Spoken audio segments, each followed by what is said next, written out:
ناظرین کرام، آج کی ہماری گفتگو خاص طور پر ہماری ماؤں، بہنوں اور بیٹیوں کے لیے نہایت اہم ہے، کیونکہ آج ہم نماز کے لباس سے متعلق 5 ایسی اہم باتوں کے بارے میں گفتگو کریں گے جنہیں ہر مسلمان عورت کو ضرور جاننا چاہیے۔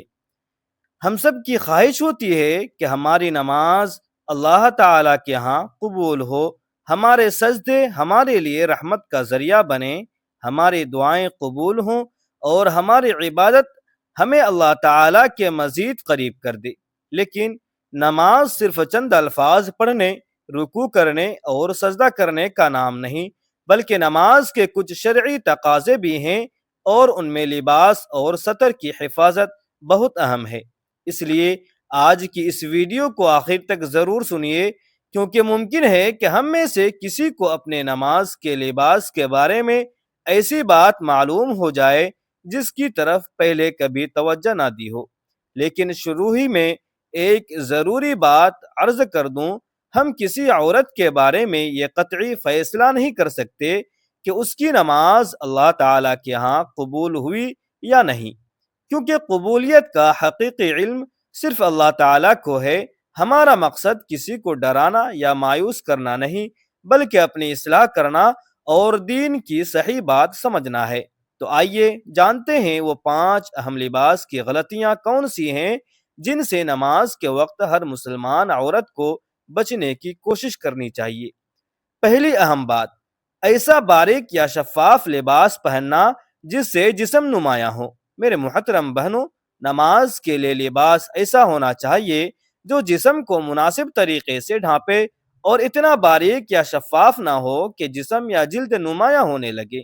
بعض اوقات خواتین ایسا لباس پہن لیتی ہیں جو دیکھنے میں بہت خوبصورت ہوتا ہے، لیکن روشنی کے سامنے کھڑے ہونے پر معلوم ہوتا ہے کہ کپڑا کافی باریک ہے اور اس کے اندر سے جسم یا جلد کا رنگ نظر آ رہا ہے۔ نماز کے معاملے میں ایسی چیز کو معمولی نہیں سمجھنا چاہیے۔ ذرا غور کیجئے، جب ہم کسی اہم شخص کے سامنے جانے کے لیے اپنے لباس کو اچھی طرح درست کرتے ہیں تو جس ذات کے سامنے ہم 5 مرتبہ حاضر ہوتے ہیں، اس کے سامنے لباس کے بارے میں ہمیں کتنی زیادہ احتیاط کرنی چاہیے۔ اللہ تعالیٰ کے سامنے کھڑے ہونے کے لیے مہنگا یا قیمتی لباس ضروری نہیں، ایک سادہ سا صاف ستھرا اور غیر شفاف لباس بھی کافی ہے، بشرطے کہ وہ شرعی تقاضے پورے کرتا ہو۔ بعض بہنیں نماز کے لیے ایسا کپڑا استعمال کرتی ہیں جو باہر سے تو مکمل معلوم ہوتا ہے، لیکن روشنی پڑنے پر جسم نمایاں ہونے لگتا ہے۔ اس لیے بہتر ہے کہ نماز کے لباس کو کبھی روشنی کے سامنے دیکھ لیا جائے۔ اگر اس سے جسم نمایاں ہوتا ہو تو اس کے نیچے دوسرا لباس پہن لیں یا اوپر بڑی چادر استعمال کر لیں۔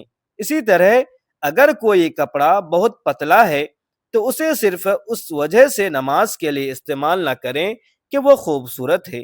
خوبصورتی اپنی جگہ ہے، لیکن نماز کے لباس میں پاکیزگی، ستر اور حیا زیادہ اہم ہیں۔ میری پیاری بہنوں، آج ہی اپنے نماز کے لباس کو ایک مرتبہ ضرور دیکھیں اور اپنے دل سے سوال کریں، کیا یہ لباس واقعی غیر شفاف ہے؟ کیا اس میں رکوع اور سجدے کے دوران جسم نمایاں تو نہیں ہوتا؟ اگر کوئی کمی نظر آئے تو اسے درست کر لینا ہی عقل مندی ہے۔ دوسری اہم بات، ایسا لباس جس میں نماز کے دوران سطر مناسب طور پر ڈھکا نہ رہے۔ ناظرین کرام، یہ مسئلہ بہت اہم ہے، کیونکہ بعض اوقات عورت نماز شروع تو مکمل پردے کے ساتھ کرتی ہے، لیکن نماز کے دوران لباس اپنی جگہ سے ہٹ جاتا ہے۔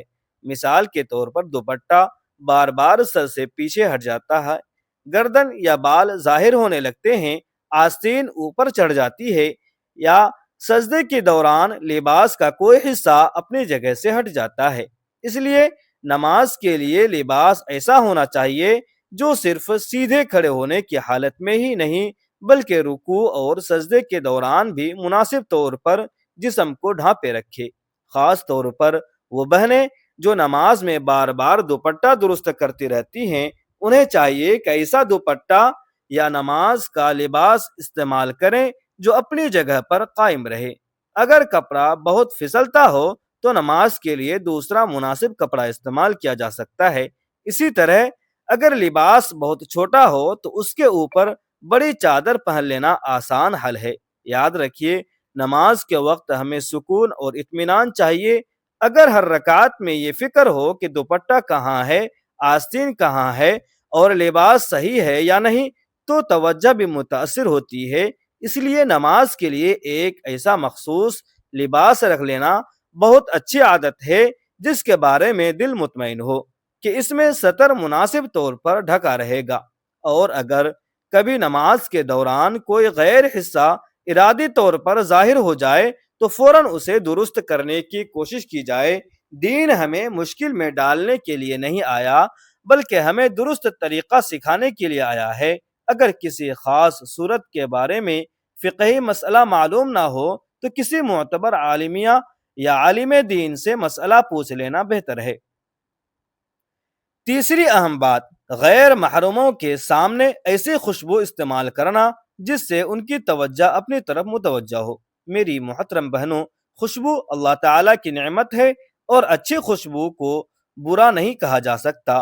عورت اپنے گھر میں اپنے شوہر کے لیے، خواتین کی مجلس میں یا ایسی جگہ جہاں غیر محرم مرد موجود نہ ہوں خوشبو استعمال کر سکتی ہے، لیکن مسئلہ اس وقت پیدا ہوتا ہے جب کوئی عورت گھر سے باہر جاتے وقت ایسی تیز خوشبو استعمال کرے جس کی مہک غیر محرم مردوں تک پہنچے اور ان کی توجہ اس کی طرف مبذول ہو۔ احادیث میں اس معاملے کے بارے میں سخت تنبیہ آئی ہے، اس لیے مسلمان عورت کو باہر نکلتے وقت اس بات میں احتیاط کرنی چاہیے۔ لیکن یہاں ایک بہت ضروری بات سمجھ لیں، خوشبو کا یہ مسئلہ اور نماز کے صحیح یا باطل ہونے کا مسئلہ ایک ہی چیز نہیں۔ ہمیں کسی بہن کو یہ نہیں کہنا چاہیے کہ اگر اس نے خوشبو لگا لی تو اس کی نماز لازماً باطل ہو گئی یا اس کی تمام عبادت رد ہو گئی۔ یہ بات بغیر دلیل کے کہنا درست نہیں۔ ہر شرعی مسئلے کا اپنا حکم اور دائرہ ہے۔ اگر عورت گھر میں نماز پڑھ رہی ہے اور وہاں غیر محرم مرد موجود نہیں تو اس معاملے کی صورت بالکل مختلف ہے۔ اسی طرح اگر باہر جاتے وقت خوشبو کے استعمال سے متعلق کوئی غلطی ہو گئی تو اس غلطی پر توبہ اور اصلاح کی جائے، لیکن نماز کے بارے میں قطعی فیصلہ نہ کیا جائے۔ میری بہنوں، دین میں خوبصورتی اور پاکیزگی بھی ہے اور حیا بھی۔ آپ خوشبو ضرور استعمال کریں، لیکن جہاں شریعت نے احتیاط کا حکم دیا ہے وہاں احتیاط کریں۔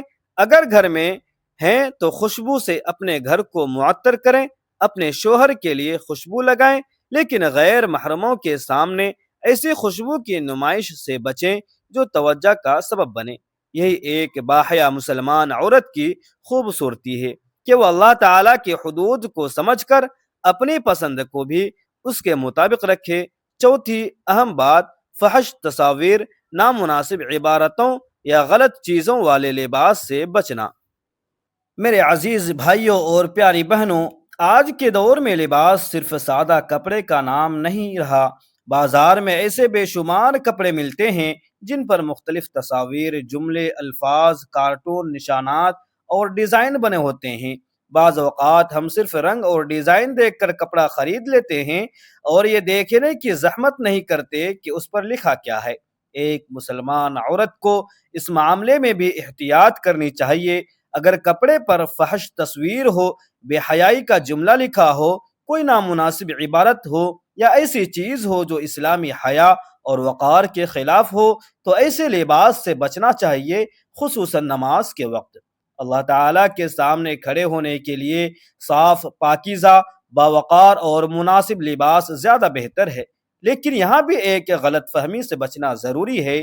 آج کل سوشل میڈیا پر بعض لوگ کسی بھی عجیب ڈیزائن کو دیکھ کر فوراً کہتے ہیں کہ یہ جادو کا نشان ہے، یہ شیطانی علامت ہے، یا یہ لباس پہننے سے نماز قبول نہیں ہوتی۔ ہر ایسی بات کو فوراً دین کا حکم بنا دینا درست نہیں۔ اگر کسی علامت کے بارے میں معتبر اور واضح معلومات موجود ہوں تو اس سے بچنا چاہیے، لیکن صرف افواہ، واٹس ایپ پیغام یا کسی غیر معتبر ویڈیو کی بنیاد پر کسی ڈیزائن کو حرام قرار دینا مناسب نہیں۔ ہمیں دین کے معاملے میں تحقیق کرنی چاہیے۔ اگر لباس پر واضح طور پر کوئی فحش یا نامناسب چیز ہے تو اسے چھوڑ دینا ہی بہتر ہے، لیکن ہر نامعلوم شکل کو جادو یا شیطان سے جوڑ دینا بھی درست نہیں۔ میری بہنوں، نماز کے لیے لباس کا انتخاب کرتے وقت ایک سادہ اصول اپنائیں۔ لباس صاف ہو، پاک ہو، مناسب ہو، باوقار ہو، جسم کو اچھی طرح ڈھانپتا ہو اور اس پر کوئی نامناسب چیز نہ ہو۔ اگر آپ اس اصول پر عمل کریں گی تو بہت سی غیر ضروری پریشانیوں سے بچ جائیں گی۔ پانچویں اہم بات، جان بوجھ کر مردوں کی مخصوص مشابہت والا لباس اختیار کرنا۔ محترم ناظرین کرام، احادیث مبارکہ میں مردوں اور عورتوں کی ایک دوسرے سے مشابہت اختیار کرنے کے بارے میں سخت تنبیہ آئی ہے۔ اس لیے مسلمان عورت کو ایسا لباس جان بوجھ کر اختیار کرنے سے بچنا چاہیے جو واضح طور پر مردوں کی مخصوص شناخت سمجھا جاتا ہو، اور جیسے پہننے کا مقصد ہی مردوں کی مشابہت اختیار کرنا ہو، لیکن اس مسئلے میں بھی ہمیں جذبات کے بجائے علم سے کام لینا چاہیے۔ آج کے زمانے میں بعض کپڑے ایسے ہیں جو مرد اور عورت دونوں پہنتے ہیں۔ مثال کے طور پر کچھ شرٹس، جیکٹس، سویٹر یا دیگر لباس دونوں کے لیے عام ہیں۔ صرف یہ کہہ دینا کہ مرد بھی یہ کپڑا پہنتے ہیں لہٰذا عورت کے لیے حرام ہے، درست نہیں۔ اصل بات یہ دیکھی جائے گی کہ وہ لباس معاشرے میں کس کی مخصوص شناخت سمجھا جاتا ہے، اس کا انداز کیا ہے اور اسے پہننے کا مقصد کیا ہے۔ اگر کوئی لباس واقعی مردوں کی مخصوص شناخت ہو اور عورت جان بوجھ کر مردوں کی مشابہت اختیار کرنے کے لیے اسے اپنائے تو اس سے بچنا چاہیے۔ ایک مسلمان عورت کے لیے حیا، وقار اور اپنی اسلامی شناخت بہت اہم ہے۔ لباس انسان کی شخصیت کا اظہار بھی کرتا ہے، اس لیے ہمیں ایسا لباس اختیار کرنا چاہیے جو ہماری حیا اور وقار کو برقرار رکھے۔ میرے محترم بھائیوں اور پیاری بہنوں، اب ذرا ان پانچوں باتوں کو ایک مرتبہ پھر یاد کر لیجئے تاکہ یہ باتیں آپ کے ذہن میں اچھی طرح محفوظ ہو جائیں۔ پہلی بات، ایسا باریک یا شفاف لباس نہ ہو جس سے جسم نمایاں ہو۔ دوسری بات، نماز کے دوران سطر مناسب طور پر ڈھکا رہے اور لباس حرکت کے دوران اپنی جگہ سے نہ ہٹے۔ تیسری بات، غیر محرم مردوں کے سامنے ایسی خوشبو کی نمائش نہ کی جائے جو ان کی توجہ کا سبب بنے۔ چوتھی بات، فحش تصاویر، نامناسب عبارتوں یا واضح طور پر غلط چیزوں والے لباس سے بچا جائے۔ پانچویں بات، جان بوجھ کر مردوں کی مخصوص مشابہت اختیار کرنے والے لباس سے اجتناب کیا جائے۔ لیکن میری پیاری بہنوں، یہاں ایک بہت اہم بات دل میں بیٹھا لیجئے۔ اگر آج کی ویڈیو سنتے ہوئے آپ کو محسوس ہوا کہ آپ سے کسی معاملے میں غلطی ہوتی رہی ہے تو گھبرانے کی ضرورت نہیں، خود کو مایوس نہ کریں، اللہ تعالیٰ کی رحمت بہت وسیع ہے۔ غلطی کا احساس ہونا بھی اللہ تعالیٰ کی طرف سے ایک نعمت ہے، کیونکہ جب انسان اپنی غلطی کو پہچان لیتا ہے تو وہ اسے درست کر سکتا ہے۔ اگر آپ کا نماز کا لباس باریک ہے تو آج ہی اسے تبدیل کر لیجئے۔ اگر دوپٹہ بار بار سر سے اترتا ہے تو ایسا دوپٹہ لے لیجئے جو نماز کے دوران اپنی جگہ قائم رہے۔ اگر لباس تنگ ہے تو اس کے اوپر بڑی چادر پہن لیجئے۔ اگر کپڑے پر نامناسب تصویر یا عبارت ہے تو نماز کے لیے دوسرا لباس استعمال کر لیجئے۔ اگر خوشبو کے معاملے میں کوئی غلطی ہو رہی ہے تو باہر جاتے وقت اس سے بچنے کا ارادہ کر لیجئے، اور اگر کسی شرعی مسئلے میں آپ کو یقین نہیں تو کسی معتبر عالم دین یا مستند دارالافتاء سے پوچھ لیجئے۔ میرے محترم ناظرین، ایک اور بہت ضروری بات ہے جسے میں خاص طور پر واضح کرنا چاہتا ہوں۔ ہم کسی عورت کے بارے میں یہ قطعی فیصلہ نہیں کر سکتے کہ اس کی نماز قبول نہیں ہوئی، اس کی تمام عبادتیں ضائع ہو گئیں، یا اللہ تعالیٰ نے اس سے منہ موڑ لیا۔ یہ فیصلہ اللہ تعالیٰ کے اختیار میں ہے۔ ہمیں شرعی مسائل بیان کرتے ہوئے الفاظ کا انتخاب بہت احتیاط سے کرنا چاہیے۔ بعض اوقات کوئی لباس نماز کی صحت کے لیے مسئلہ بن سکتا ہے، بعض اوقات کوئی کام الگ گناہ کا سبب ہو سکتا ہے، لیکن ہر گناہ کو نماز کے باطل ہونے کے برابر قرار دینا درست نہیں۔ اسی طرح سونے اور چاندی کے زیورات عورت کے لیے بذات خود حرام نہیں ہیں۔ عورت زیور پہن سکتی ہے، البتہ اگر زیورات کی زکوٰۃ واجب ہونے کی صورت ہو تو اس کا الگ شرعی حکم ہے۔ اور اگر کوئی عورت زیورات کو غیر محرموں کے سامنے نمائش اور فخر کا ذریعہ بنائے تو اسے رویے کی اصلاح ضرور ہے، لیکن صرف زیور پہننے کی وجہ سے یہ کہنا کہ اس کی نماز قبول نہیں ہوتی درست نہیں۔ اسی طرح نماز میں اچھا لباس پہننا، خوشبو استعمال کرنا یا زیور پہننا ہر صورت میں ایک ہی حکم نہیں رکھتا۔ ہمیں حالات، جگہ، نیت اور شرعی اصول کو سمجھنا چاہیے۔ دین صرف خوف کا نام نہیں بلکہ صحیح علم، حکمت، حیا، پاکیزگی اور اللہ تعالیٰ کی اطاعت کا نام ہے۔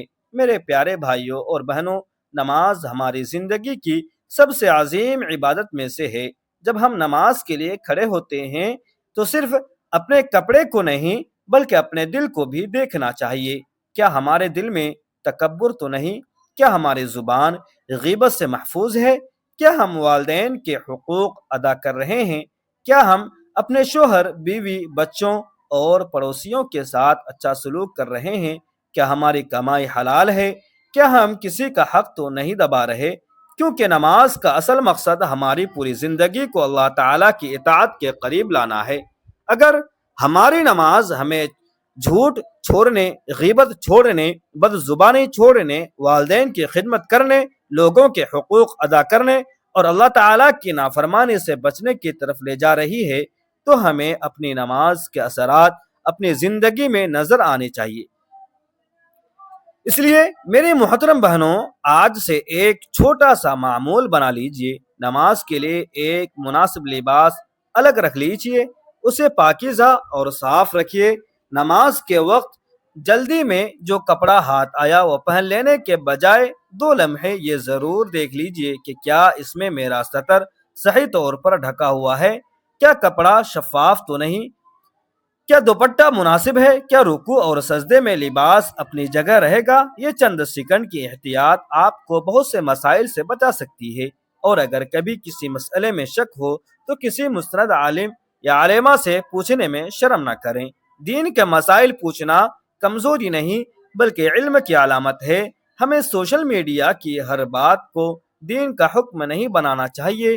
کوئی بات خوبصورت انداز میں بیان کی گئی ہو، اس میں جذباتی کہانی ہو یا اسے لاکھوں لوگوں نے شیئر کیا ہو، اس کا مطلب یہ نہیں کہ وہ لازماً صحیح بھی ہے، خاص طور پر جب بات اللہ تعالی، رسول اللہ صلی اللہ تعالی علیہ وسلم، نماز کی قبولیت یا حلال و حرام سے متعلق ہو تو تحقیق بہت ضروری ہے۔